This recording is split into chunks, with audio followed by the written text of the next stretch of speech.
bonsoir. Merci d'être venu et merci de nous donner encore pour la deuxième fois l'honneur de présenter un de vos romans. Je ne vais pas tenir beaucoup votre temps. D'habitude, l'auteur nous dit pourquoi ce livre, c'est quoi ce livre. C'est vrai. D'accord? Ouais. Donc, vous êtes déjà chevronné là-dedans et il faut essayer d'attirer les gens pour qu'ils lisent. C'est vrai. Moi, j'ai une autre question moi-même que je vous poserai après. D'accord. Le meilleur pour la fin. Alors, peut-être avant de commencer, je voulais quand même vous dire déjà merci à tous d'être là ce soir. Alors, c'est vrai qu'au vu de l'actualité en Iran, ça prend un autre sens aussi. Je m'étais même demandé un petit peu, j'ai eu un peu un dilemme personnel de savoir s'il était bien ou pas de maintenir le rendez-vous. Et puis en fait, en y réfléchissant, je me suis dit quand même, voilà, on se rassemble ici, on va parler de l'Iran, de sa culture, de son histoire, de femmes et d'hommes qui ont combattu pendant la guerre. Donc finalement, ça rend hommage aussi aux luttes actuelles qui ont lieu dans les rues des villes d'Iran. Et donc je trouvais que c'était important de maintenir le rendez-vous. Moi, je le voyais un peu comme ça, voilà, de faire quelque chose. On ne peut pas combattre avec eux là-bas, mais on fait de notre façon ici le maximum qu'on peut pour se montrer voilà, solidaire. Donc je voulais quand même voilà, vous faire partager ce que j'avais... la réflexion que j'avais eue. Alors peut-être avant de parler pourquoi ce roman, sur quoi ce roman, je peux peut-être me présenter parce que peut-être que voilà, tout le monde ne me connaît pas. Et je vais peut-être vous expliquer ce qui m'a amené à écrire sur l'Iran. Alors moi je suis née en 82 sur le sol français de parents iraniens, mais ça fait que 10 ans. Voilà, c'est une petite décennie que j'ai commencé à m'intéresser à mes racines d'Orient. C'est vrai que mes papiers voilà, disent que je suis française, mais mon corps est celui d'une Iranienne, mon visage aussi. Et la première langue que j'ai apprise, c'est vraiment la langue persane. Donc voilà, le persan faisait partie de mon enfance. Mais c'est vrai que pendant mon enfance, mon adolescence, moi je ne vivais pas très bien le fait d'être d'origine iranienne. Avec mes parents, on vivait dans un quartier très bourgeois, il y avait très peu d'enfants issus de l'immigration. Donc moi qui étais très discrète, qui voulais vraiment pas détonner, on va dire, dans la masse, je voulais, voilà, je détonnais malgré moi parce que j'avais le prénom bizarre, j'avais le physique exotique, j'avais des parents qui parlaient français avec un fort accent. Et ça me mettait voilà, plutôt mal à l'aise. Donc moi, ma double culture, je le voyais plutôt comme un écartèlement que plutôt comme une richesse. Et c'est vrai que... Bon, ma mère est là, donc elle pourra vous en dire plus peut-être après, mais quand on était petit, c'est vrai que le courrier qui venait d'Iran, les coups de fil, ça la faisait pleurer. Donc moi, je voyais vraiment l'Iran comme quelque chose de plutôt triste, de plutôt douloureux. Et pendant longtemps, j'en ai gardé vraiment cette idée. Et c'est vrai que j'ai peut-être un peu honte de le dire maintenant, mais j'ai fait, je pense, un blocage. Et pendant 30 ans, j'ai rien voulu entendre parler de l'Iran. Pour moi, j'étais française et juste française. Voilà, je voulais pas entendre parler de l'Iran. Alors, ce qui a fait changer, c'est peut-être que les années passant, aujourd'hui j'ai 40 ans, je suis devenue mère il y a 10 ans et peut-être qu'à ce moment-là, j'ai commencé à me poser plus de questions. En tout cas, il y a quelque chose qui s'est un peu adouci en moi et la part de moi voilà, qui est iranienne a commencé à se frayer un chemin et maintenant j'écris, voilà, je suis très heureuse d'écrire sur l'Iran. Et je ne vois plus du tout ça comme un écartèlement. J'essaie au contraire de faire cohabiter cette part iranienne et cette part française ensemble. Voilà, pour avancer sur mon propre chemin en étant beaucoup moins en colère par rapport à cette double culture. Donc voilà, je voulais quand même parler de ça. En plus, c'est vrai qu'écrire finalement, c'est un acte que j'ai choisi. Je suis très heureuse aujourd'hui d'être française d'origine iranienne, mais c'était vraiment le fruit du hasard. Ça a été la rencontre fortuite de mes deux parents sur le sol français à Paris qui a fait que je suis née ici. Et par contre, écrire, c'est quelque chose voilà, que j'ai choisi, qui me permet peut-être de prendre un peu le contrôle sur une identité que je n'ai pas choisie. Et moi, en tout cas, c'est peut-être une illusion, cette histoire de contrôle, mais en tout cas, moi, ça me permet d'être beaucoup moins en colère et d'avancer de façon plus apaisée. Donc voilà, je voulais quand même préciser ça. Alors maintenant, on va répondre à vos questions, parce que quand même, je suis là aussi pour parler du livre. Alors pourquoi, oui, peut-être d'abord, pourquoi ce livre ? Alors, pourquoi ce livre ? Alors, ça va venir de deux choses. En fait, la première chose, c'est un questionnement que j'ai depuis l'enfance sur l'implication de mon oncle Amir, mon oncle paternel. C'est un frère cadet de mon père, il avait 10 ans de moins, et il a été soldat voilà, pendant la guerre Iran-Irak. Et l'autre part, c'est la culpabilité que j'éprouve d'être née en fait à cette époque dans ce pays. C'est vrai que moi, je ne suis pas opprimée en tant que femme. Je n'ai pas fait la guerre Iran-Irak. Je n'ai pas fait la guerre Iran-Irak. J'ai même pas souffert directement de l'exil comme d'autres, parce que moi, je suis née en France. Mais par rapport à toutes ces problématiques, même actuellement par rapport à la situation des femmes au Moyen-Orient, par rapport à toutes ces familles qui ont perdu des proches pendant la guerre, je me sens coupable par rapport à tout ça. Et je pense que c'est pour ça que j'ai voulu faire quelque chose qui serait non pas futile du coup, mais qui serait utile. Voilà. Donc ça, c'est pour expliquer. Bon, en plus, avec l'actualité qui nous rattrape, je suis encore plus heureuse d'avoir pu écrire ce livre parce que je me sens encore plus coupable en ce moment, voilà, d'être ici dans un pays libre, alors qu'il y a des hommes et des femmes qui se font tirer dessus à balles réelles. Bon, on voit tous les vidéos, donc voilà, qui se font tirer dessus à balles réelles, pardon, voilà, par la police et l'armée du gouvernement. Donc c'est pour ça que je suis encore plus heureuse d'avoir pu voilà, finir ce livre.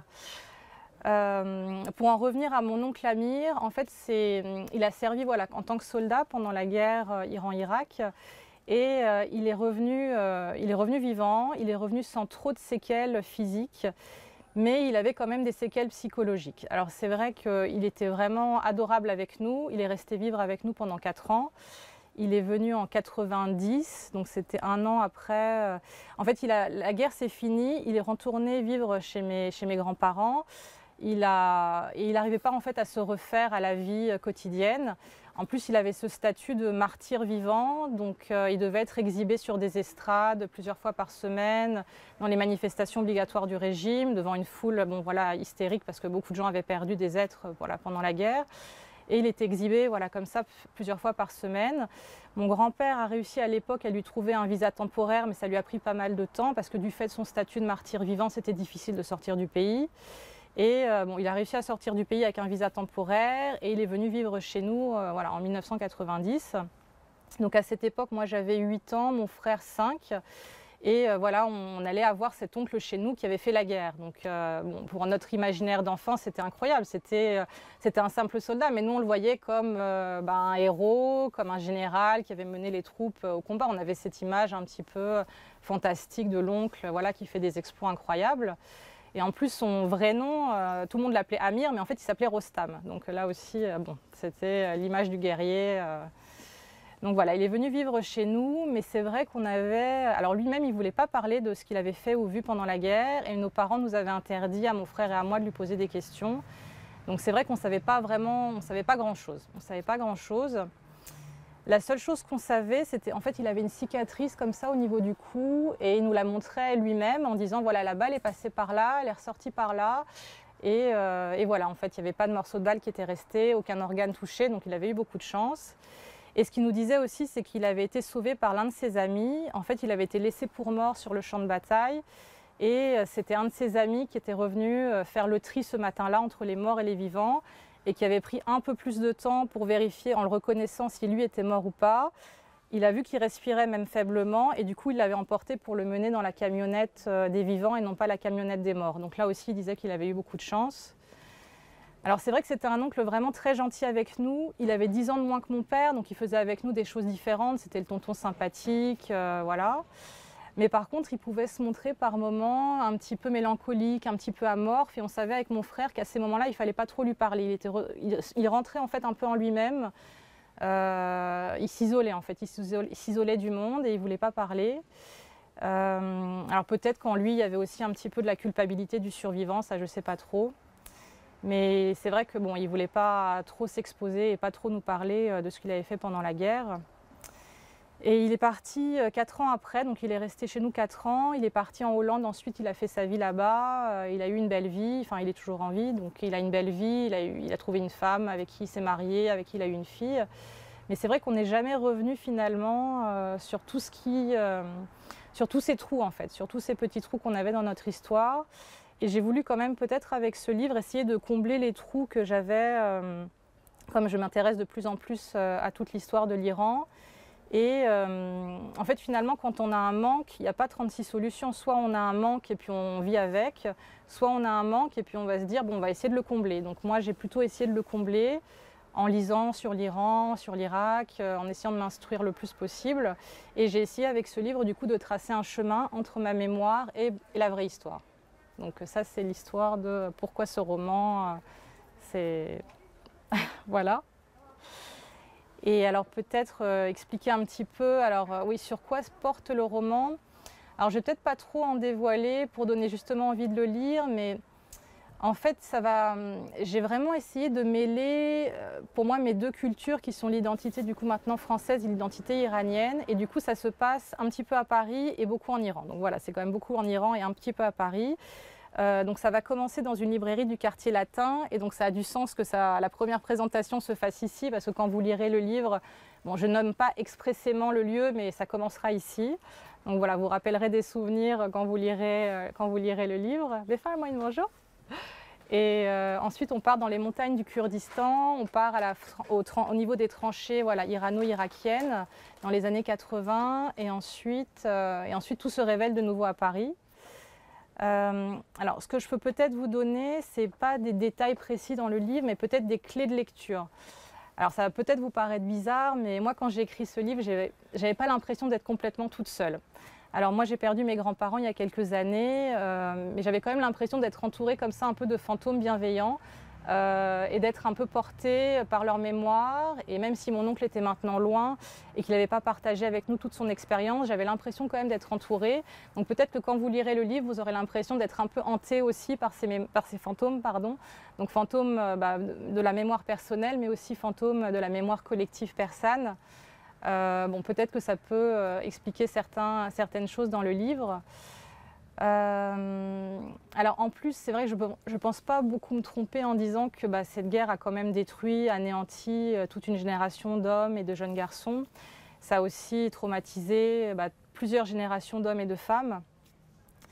Et alors, je pense que vraiment cette guerre a façonné en plus l'environnement même quotidien d'aujourd'hui et des Iraniens, parce que quand on voit sur les immeubles les grandes fresques murales qui ont été tracées avec ces martyrs, en fait, qui vous regardent, quoi. Ils vous regardent et vous vivez, vous vivant, sous le regard en fait des morts. Vous vivez avec ces fantômes.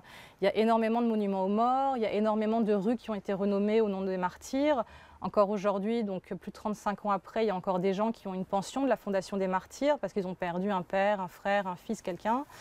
Donc au final, c'est vrai que, de mon point de vue, c'est vrai qu'il y a beaucoup de fantômes. Il y a beaucoup de fantômes en Iran qui continuent du coup de hanter les vivants.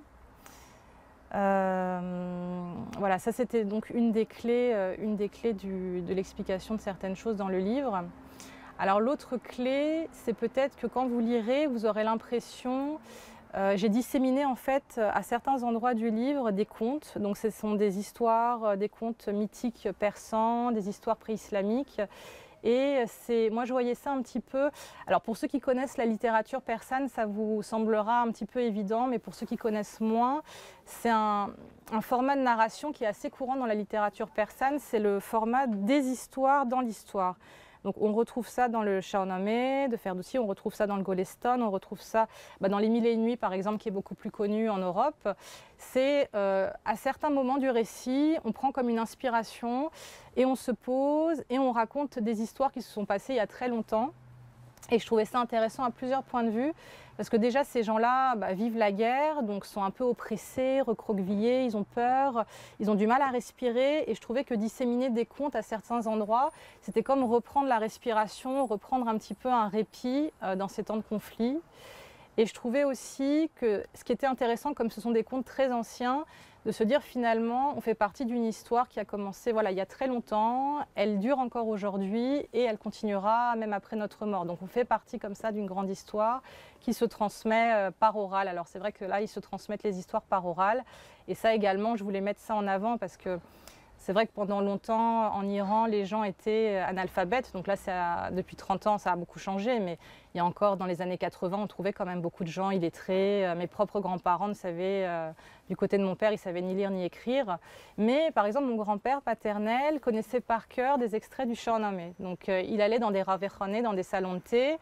Et les conteurs ambulants passaient et racontaient des extraits comme ça, des grands guerriers, des grands rois. Et du coup, lui, il connaissait par cœur, même s'il ne savait ni lire ni écrire, il connaissait comme ça des histoires pré-islamiques, des histoires du Shahnameh.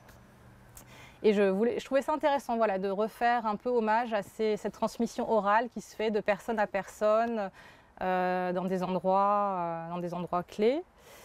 Qu'est-ce que je peux dire d'autre sur le conte? Oui, et je voyais un petit peu ça finalement comme des petites bougies qui seraient disséminées dans l'obscurité et qui éclaireraient un peu mieux un pan de l'histoire présent.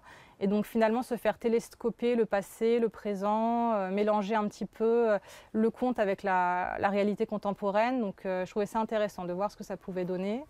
Donc là, bon, j'intellectualise beaucoup hein, ce que j'ai fait. Et peut-être dans le format du conte me semble aussi intéressant parce que, alors si vous connaissez un petit peu les contes, vous retrouvez, quand vous en lisez beaucoup, vous retrouvez des similitudes en fait entre des contes qui sont par exemple européens et orientaux.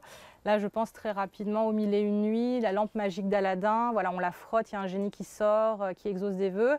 En Europe, il y a l'équivalent avec le conte du briquet, où on bat le briquet plusieurs fois, il y a un génie qui sort et qui vous exauce également des vœux.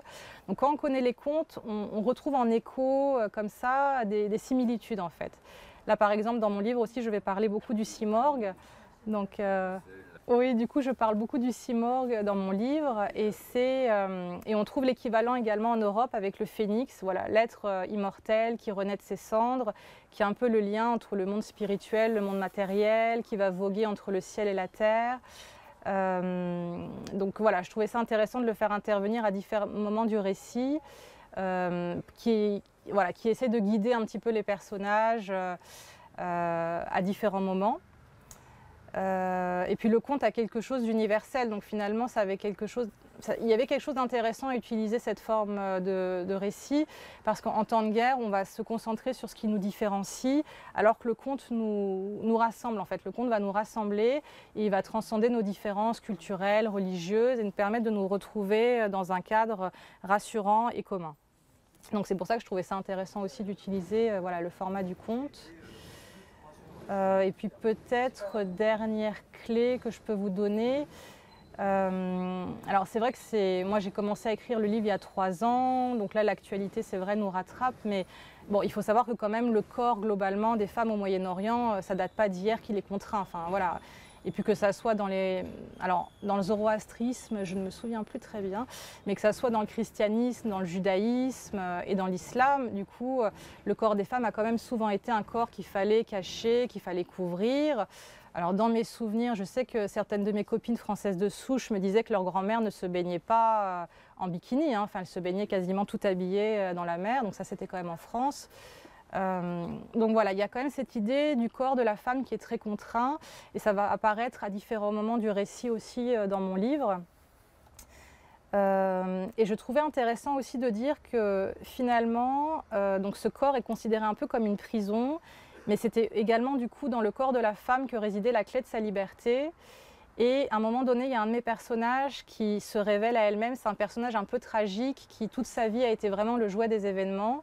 Elle a été un peu ballottée comme ça par tout ce qui lui arrivait, sans avoir de contrôle vraiment sur sa vie.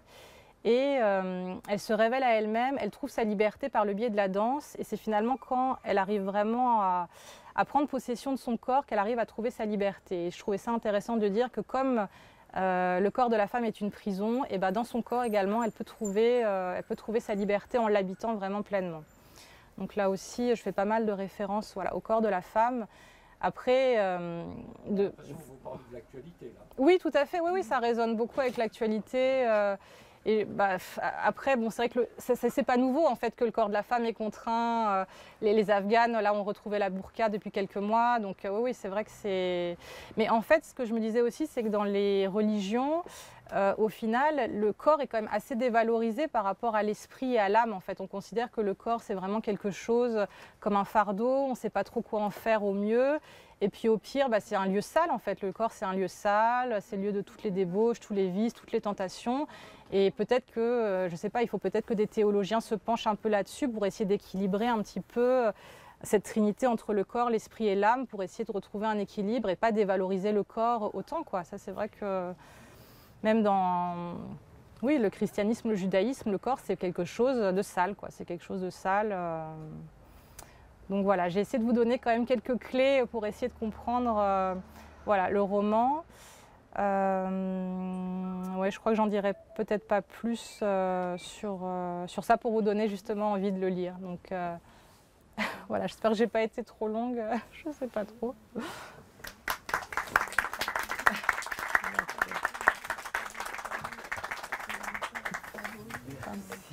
Merci beaucoup.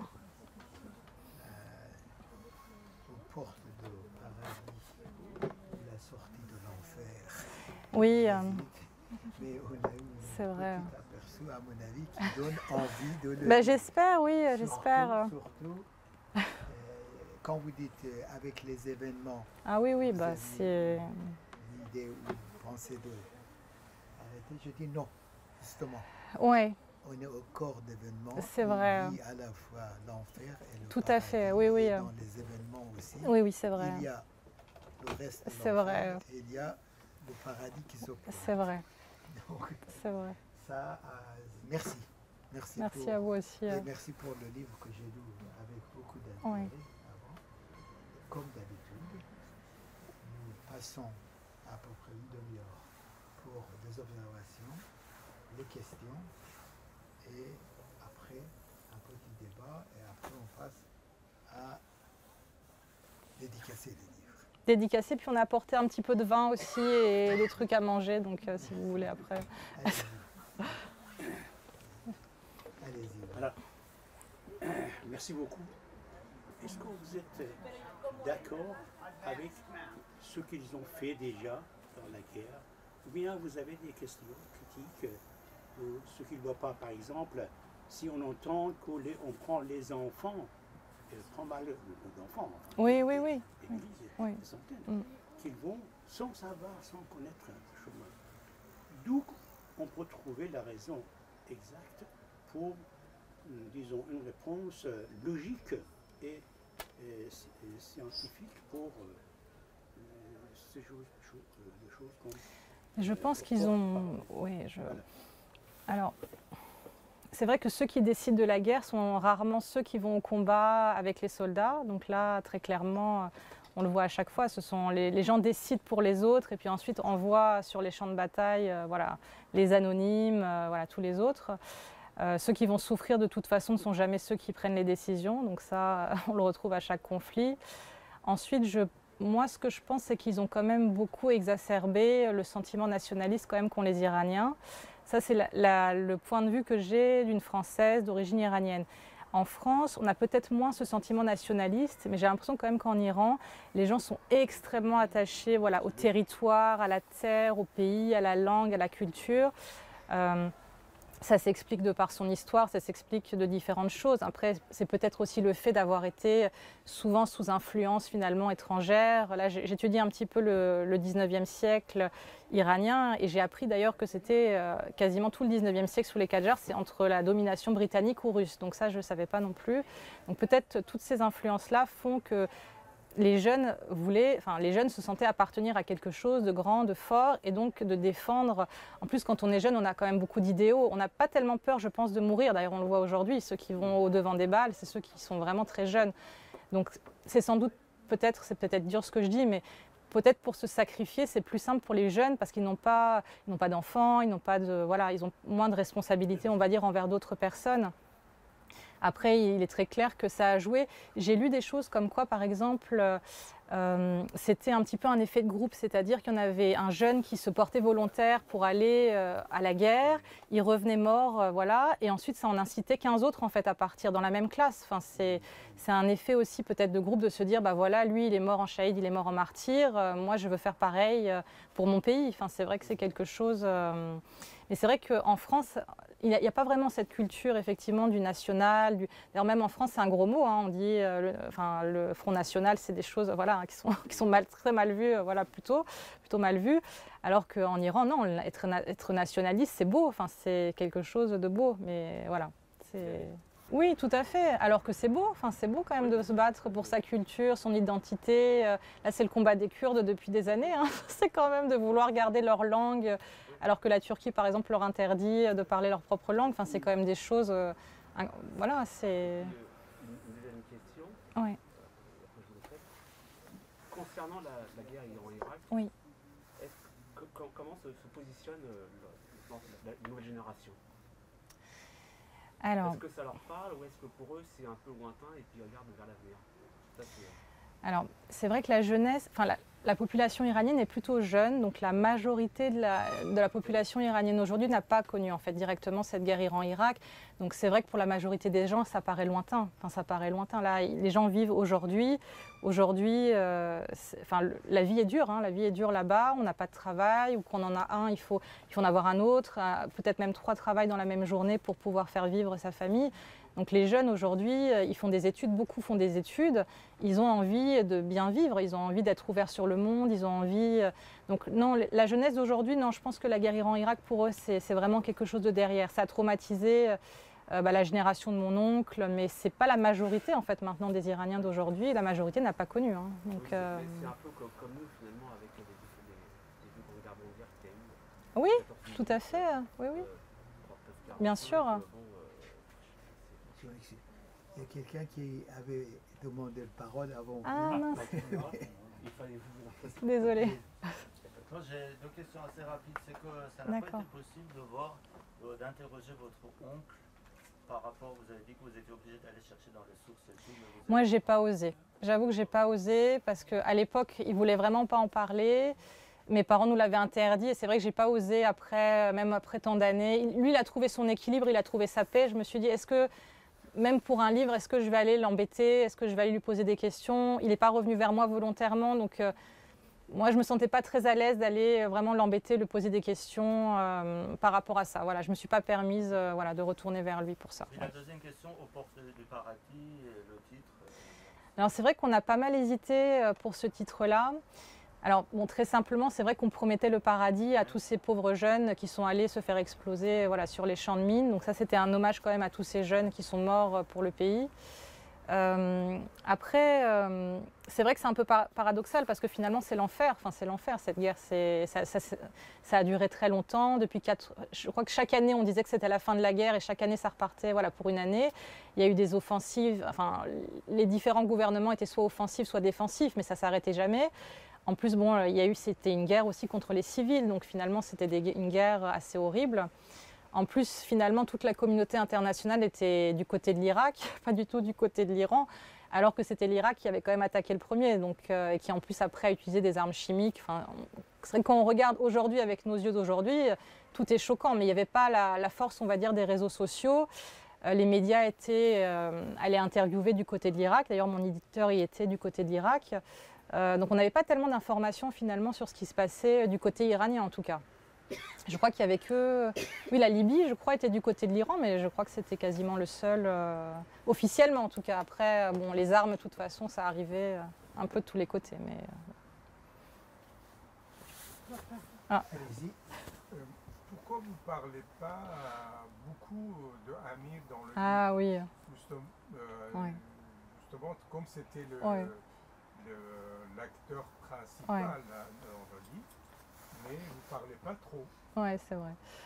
Tu peux me dire tu, papa, hein, c'est c'est bon. J'ai pas changé de statut. Mais oui, en fait, c'est vrai que ça a commencé avec le questionnement autour de l'implication d'Amir. Mais c'est vrai que quand j'ai commencé à écrire le livre, alors déjà, c'est vrai qu'il ne m'avait pas donné beaucoup d'informations, Amir, sur son implication pendant la guerre. Et en fait, au fur et à mesure où j'écrivais, il y a d'autres personnages qui sont venus un petit peu prendre de l'importance dans le récit. Notamment, c'est plutôt un très jeune soldat qu'on va suivre le long du roman. Donc un garçon qui est pas tout à fait, qui est plus un enfant, mais pas tout à fait un homme. Donc il est vraiment à un âge charnière qui est intéressant. Et c'est vraiment un personnage qui est très attachant. Et en l'écrivant moi-même, je me suis attachée à lui. Et c'est vrai que c'est lui effectivement qui a eu plus d'importance dans ce roman que mon oncle Amir. Oui. Ça s'est fait un peu à mon insu, ça s'est fait comme ça, quoi. Ça s'est fait en écrivant. Je peux rajouter que, Oui. comme je t'ai dit, j'ai Ouais. parlé avec Ouais. il y a quelques jours, Ouais. donc j'ai informé que bon, il y a le livre, et il m'a répondu que je suis honoré que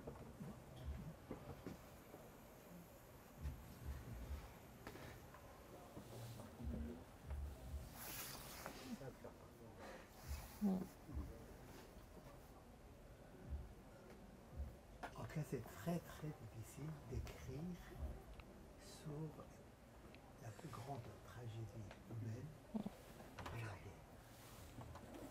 Avec la convergence des drames et des tragédies différentes, avec cet embellissement de la guerre, où on le commence toujours en chantant, en croyant à des victoires proches, et c'est après qu'on commence à s'enliser dans les tranchées.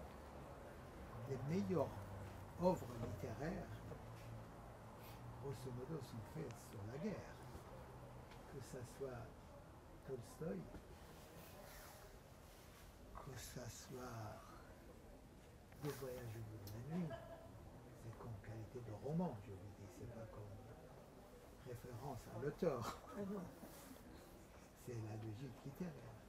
Déjà, d'accepter le défi d'écrire sur une guerre tragique qui divise, qui fait des combattants, des ennemis, qui l'un veut anéantir l'autre, et d'essayer de trouver un chemin pour voir l'un et l'autre, et la vie, c'est un défi.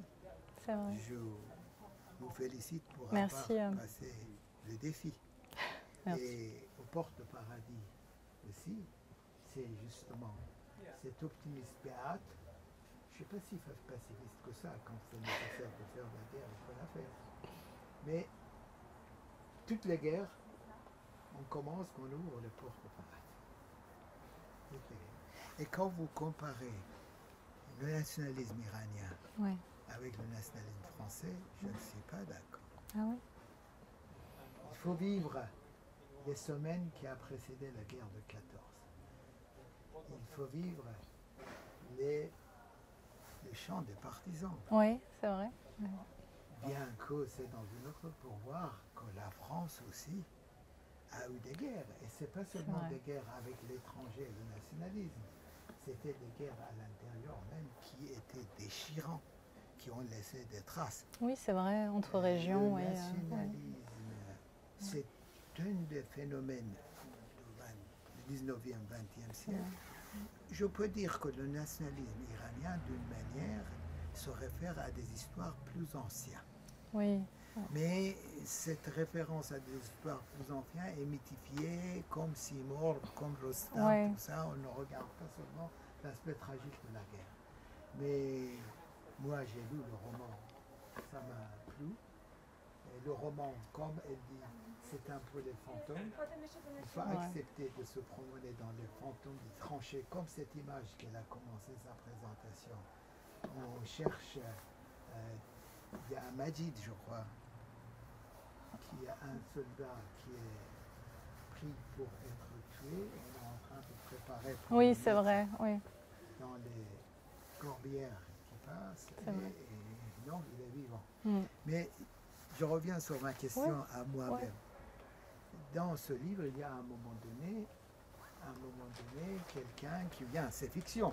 Oui. La fiction est complètement libre. Et j'aime bien la fiction. J'ai horreur de romans quête. Ah oui. J'adore le roman historique. Le roman quête, c'est une composition de chimère, qui est fiction et totalement différente de enquête. Et vous n'avez pas la prétention Non, de faire. non, c'est c'était un pas une roman. enquête. Ouais, non. Mais Bon. il y a un moment, quelque chose qui me concerne. Oui. Vous avez d'abord choisi la porte de cette librairie C'est vrai. comme l'endroit où on rentre dans le mémoire. C'est vrai. Ça, pour C'est moi, vrai. ça me... Oui, c'est vrai. C'est vrai.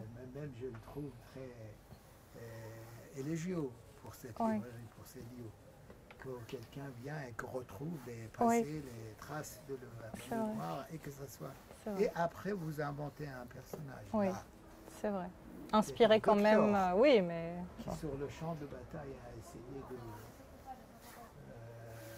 comment dirais-je, alléger les douleurs, Oui, les c'est vrai. plaies. C'est vrai. Et vous le nommez un C'est nom vrai. particulier qui est le mien. Oui, c'est vrai.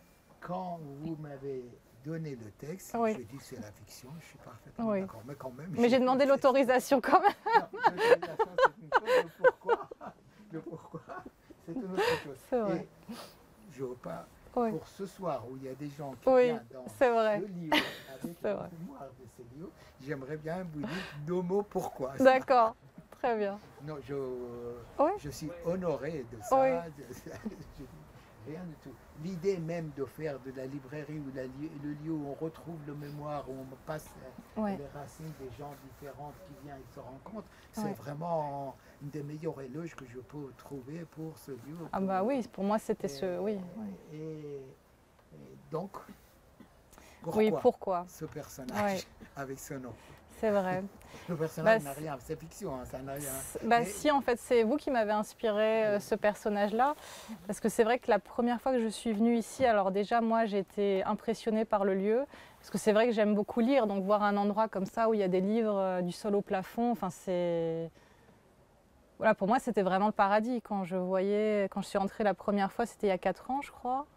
Et puis après, quand vous êtes mis à parler, j'avais l'impression que ce que vous disiez coulait autour de moi, m'enveloppait. Enfin, moi, c'est l'impression que...